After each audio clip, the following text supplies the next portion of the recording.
Monggo Bu, diceritakan kabar bahagia ini. Ya, panjangan dari pejabat pengelola informasi dan dokumentasi sampai ke level mahasiswa.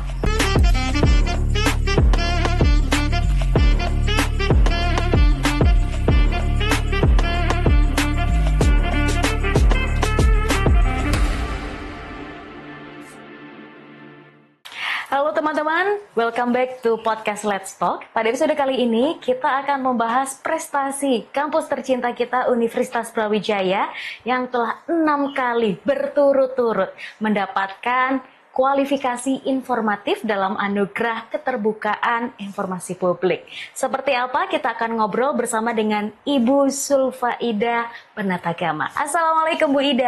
Waalaikumsalam warahmatullahi wabarakatuh. Masya Allah, hampir tiap tahun kita ketemu Bu ya. Luar biasa. Gimana kabarnya hari ini? Alhamdulillah sehat meskipun harus lari-lari. Oh ya, luar biasa. Terima kasih banyak sudah meluangkan waktu Ibu untuk berbagi kabar bahagia dengan pemirsa UB TV dengan piala dan piagamnya. Iya. Universitas Brawijaya kembali memperoleh kualifikasi informatif.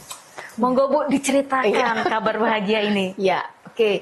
Ini sebelum cerita kemana-mana, ini kami tunjukkan pialanya, piala yang membuat UB selalu bertahan gitu ya.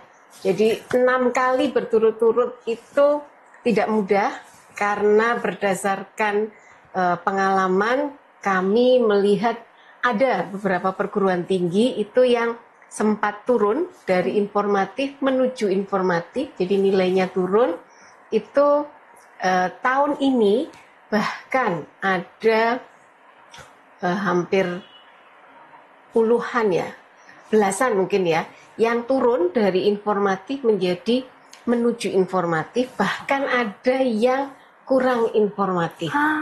Jadi nilainya sampai 70, dari yang semula 90-an menjadi 70, itu menunjukkan bahwa mempertahankan itu tidak mudah.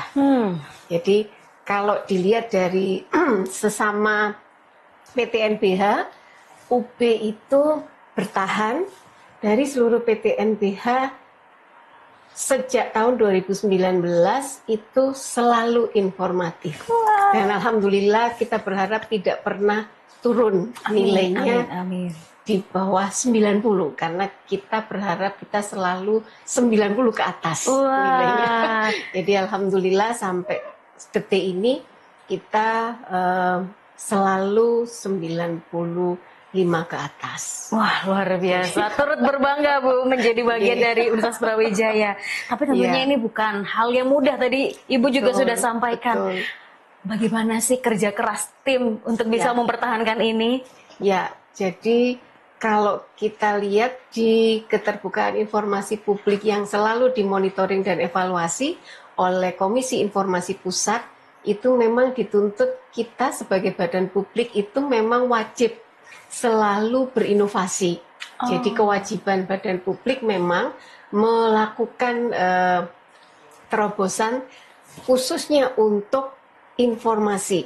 Jadi prinsipnya memang kan informasi itu terbuka untuk seluruh publik kecuali memang ada informasi yang dikecualikan. Nah, di UB itu alhamdulillah kita sangat terbuka.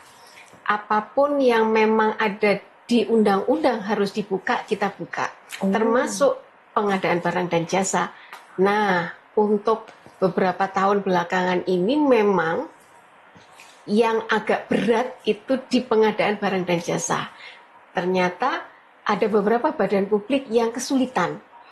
Nah, UB alhamdulillah memang komitmen pimpinan sangat tinggi.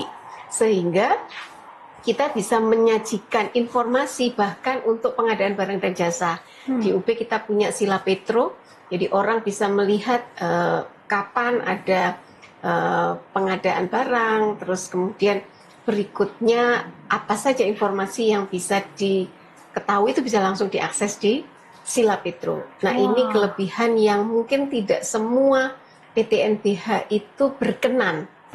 Ya, sebenarnya punya datanya, tapi ya itu tadi kita perlu komitmen untuk menyajikan data yang kita miliki sebagai informasi yang layak memang diakses oleh publik. Dan inovasi yang kita miliki tiap tahun harus ganti. Jadi terkadang mungkin informasi yang ada itu biasa saja, tetapi dengan inovasi itu menjadi sangat luar biasa. Jadi UB seringkali menjadi percontohan seperti Duta Keterbukaan Informasi Publik. Yang launching tahun kemarin. Ya, itu sebenarnya mulai tahun 2022 itu kita sudah menjadi pionir pertama yang mengadakan pemilihan Duta Keterbukaan Informasi Publik. Tahun 2023 kita mencoba bekerja sama dengan Diskominfo. Nah, akhirnya tahun 2024 kita memilih Duta Keterbukaan Informasi Publik yang levelnya sudah Jawa Timur. Itu merupakan satu inovasi khusus untuk keterbukaan informasi publik. Selain itu, UB juga mempunyai ULIN Award, itu kepanjangan Unit Layanan Informasi. Jadi kita memberikan pemahaman kepada seluruh pimpinan, khususnya di fakultas, bahwa keterbukaan informasi publik tidak hanya di tingkat rektorat, di tingkat universitas, tapi di tingkat fakultas itu juga sama. Jadi mulai 2 tahun yang lalu kita sudah mulai membuka pengumuman yang ada di website. Seluruh fakultas itu harus bisa menyajikan informasi serta-merta, informasi tersedia setiap saat, dan informasi yang berkala.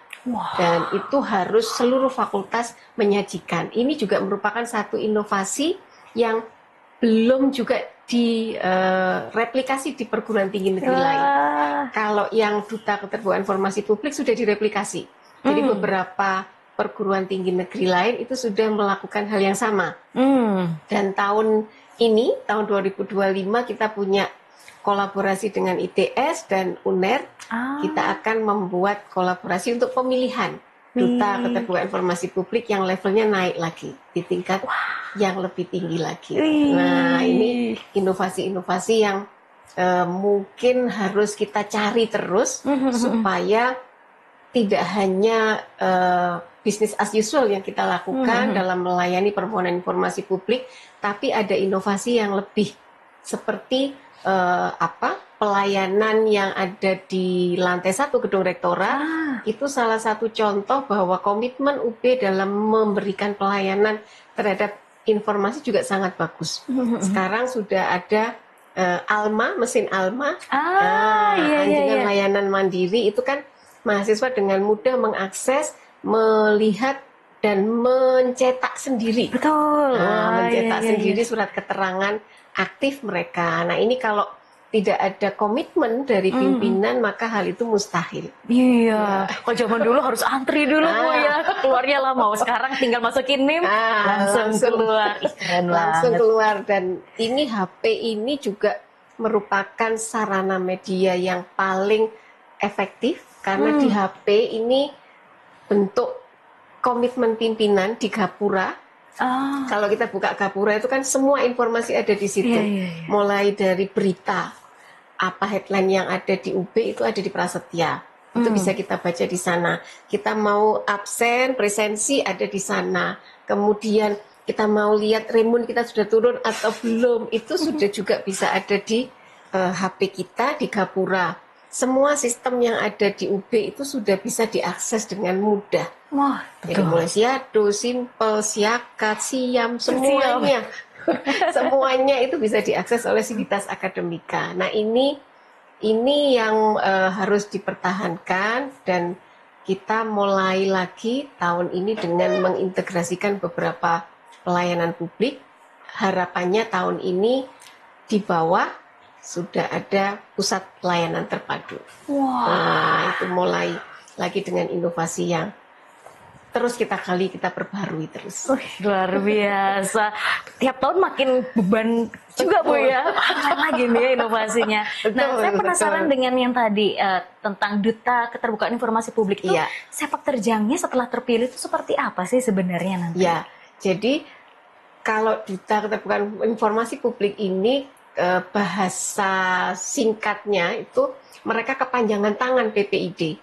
Ya, jadi di badan publik itu harus mempunyai PPID, kepanjangan dari Pejabat Pengelola Informasi dan Dokumentasi. Nah, kami terus terang kalau menghadapi Gen Z itu kan agak susah.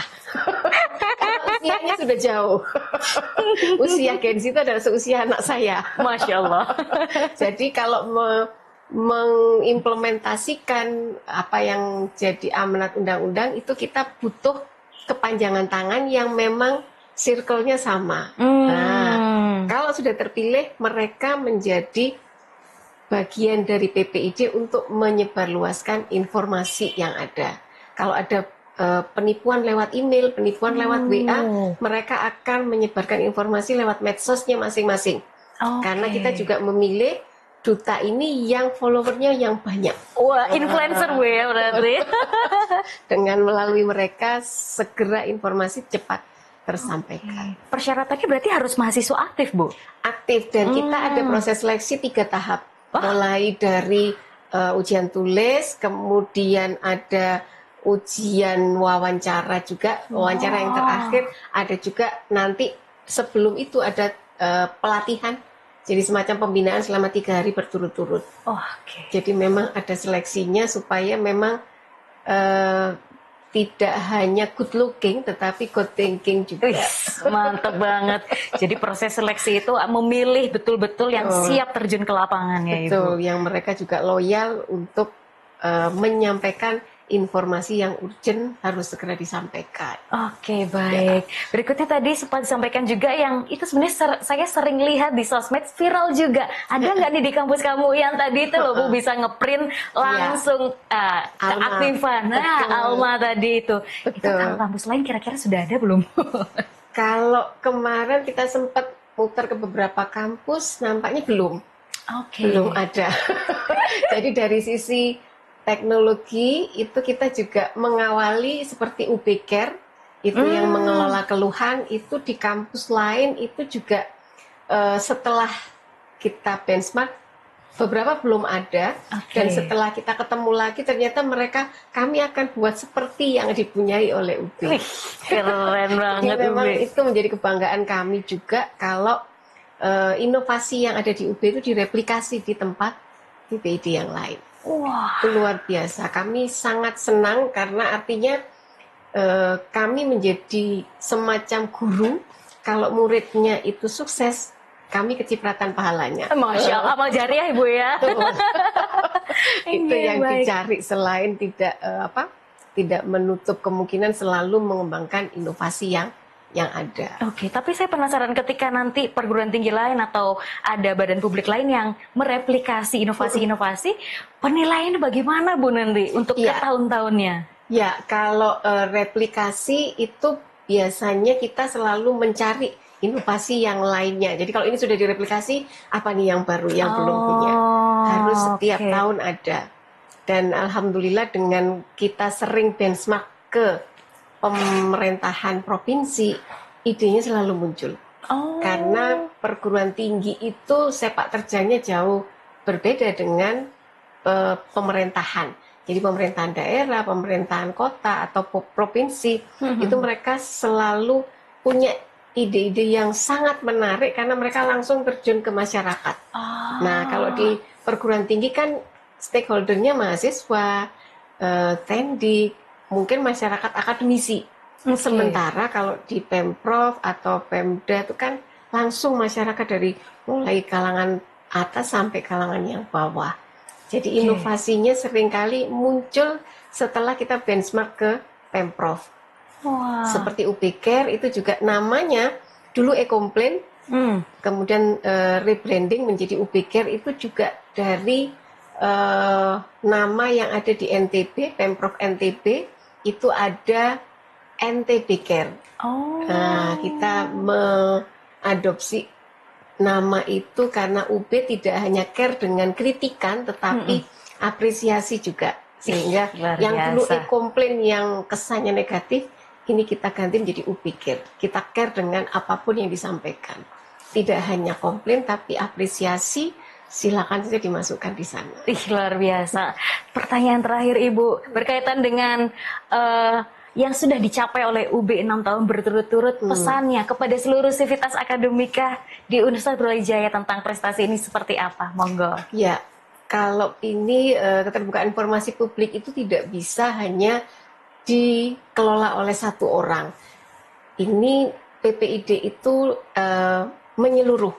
Jadi mulai dari direktorat akademik, direktorat aset, direktorat keuangan, seluruh direktorat yang ada di UB, termasuk fakultas, semuanya harus ikut, istilah bahasa Jawanya itu nyengkuyung. Oh, Jadi ikut menyengkuyung, karena ketika kita mengisi SAQ, Self Evaluation Questionnaire, itu datanya dari semua aspek. Jadi kita tidak bisa hanya bergerak sendiri, tetapi berjalan bersama-sama mulai dari pimpinan sampai ke level mahasiswa. Seluruh sivitas akademika kalau komitmen terhadap keterbukaan informasi publik, insya Allah kita bisa mempertahankan. Jadi apapun yang kita lakukan itu untuk mengemban amanat Undang-Undang Nomor 14 Tahun 2008 tentang keterbukaan informasi publik. Insya Allah dengan itu kita bisa mencari apapun inovasi asalkan amanat itu kita pegang. Wah, siap nih ya teman-teman semua, sebagai bagian dari Universitas Brawijaya harus mendukung, mensupport seperti itu Bu ya. Dan sekali lagi kami ucapkan selamat Terima kasih untuk kita semua ya Ibu, tentu ini untuk prestasi bersama-sama. Brawijaya, karena semuanya tidak akan mungkin tercapai kalau tidak ada dukungan dari semua pihak. Siap, luar biasa, dan semoga tahun berikutnya UB terus mempertahankan kualifikasi informatif ini. Terima kasih banyak Bu Ida. Sama-sama. Sudah meluangkan waktu dan semoga kita ketemu lagi Bu. Insya Allah. Dengan piala yang baru dan sertifikat yang baru. Selalu tetap siap. Berjaya Universitas Brawijaya.